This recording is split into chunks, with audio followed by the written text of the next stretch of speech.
আসসালামু আলাইকুম everyone. I hope সবাই খুব ভালো আছেন। আজকের ভিডিওতে আমি আপনাদেরকে সিম্পলি কিছু ধারণা দেওয়ার চেষ্টা করব, যেগুলো আপনার জানা থাকলে আপনি ট্রাভেলিং এর ক্ষেত্রে বেশি একটা প্রবলেম ফেস করবেন না যারা মোটো ট্রাভেল করেন। সো যারা বাইকে ট্রাভেল করতে পছন্দ করেন আমার মতো সো আমি তাদেরকে বলবো আমার লাস্ট জার্নিটা ছিল একটু ডিফারেন্স বিকজ লাস্ট ট্রাভেলে আমি বিভিন্ন ধরনের প্রবলেম ফেস করেছি, যেটা ছিল আমার ঝিনাইদহ, কুষ্টিয়া, দেন পাবনা, দেন নাটোর, দেন হলো নওগাঁ। এই ৪টা ডিস্ট্রিক্ট একসাথে আমি জার্নি করেছি, যেটা আমার জন্য একটু অ্যাডভেঞ্চার ছিল। বাট আমি খুব সুন্দরভাবে জার্নিটা কমপ্লিট করতে পেরেছি, ট্রাভেলটা খুব কমপ্লিট করতে পেরেছি খুব সুন্দরভাবে। কিন্তু কিছু প্রবলেম ফেস করেছিলাম, যেটা আমি আপনাদের মাঝখানে শেয়ার করতে চাই, যেটা জানা থাকলে আপনাদের অনেকটা হেল্প হবে। দেখেন, আমরা সবাই যারা বাইক নিয়ে ট্রাভেল করতে পছন্দ করি, মানে বাইক দিয়ে ট্রাভেল করতে পছন্দ করি, তাদের একটু কমন প্রবলেম হলো যে আমরা অনেক সময় চাই যে লং টাইম বাইক চালাইতে, যেটা আমাদের জন্য, শরীরের জন্য এবং বাইকের জন্য দুটাই ক্ষতিকর। সো আপনি যদি বাইক দিয়ে ট্রাভেল করতে চান বা আপনি যদি বাইক ট্যুর দিতে চান, সেক্ষেত্রে আপনাকে একটা জিনিস অবশ্যই মাথায় রাখতে হবে যে বাইক কত কিলোমিটার চালানোর পরে আপনি সেটা রেস্ট দিবেন, বা আপনি কতটুকু চালানোর পরে আপনার একটা রেস্টের প্রয়োজন।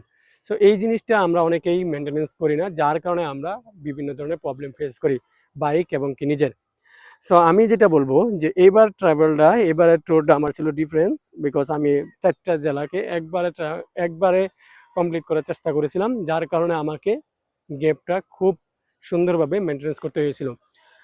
আমি মূলত চেষ্টা করি ৭০ বা ১০০ কিলোমিটার চালানোর পর আধা ঘন্টা রেস্ট নিতে, এটা আমি চেষ্টা করি।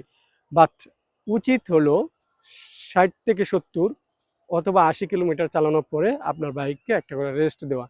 যারা নতুন তাদের জন্য ৫০ কিলোমিটার হলে আপনাদের একটা করে রেস্ট দেওয়া, সেটা ২০ মিনিট হোক আর ১৫ মিনিট হোক।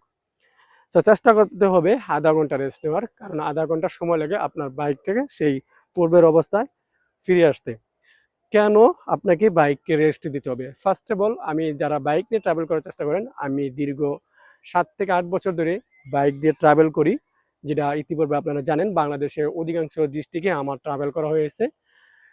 অনেক ভিডিও আপনাদেরকে উপহার দিয়েছি, অনেক স্পিকও আমি দিয়েছি, চেষ্টা করছি দেওয়ার জন্য।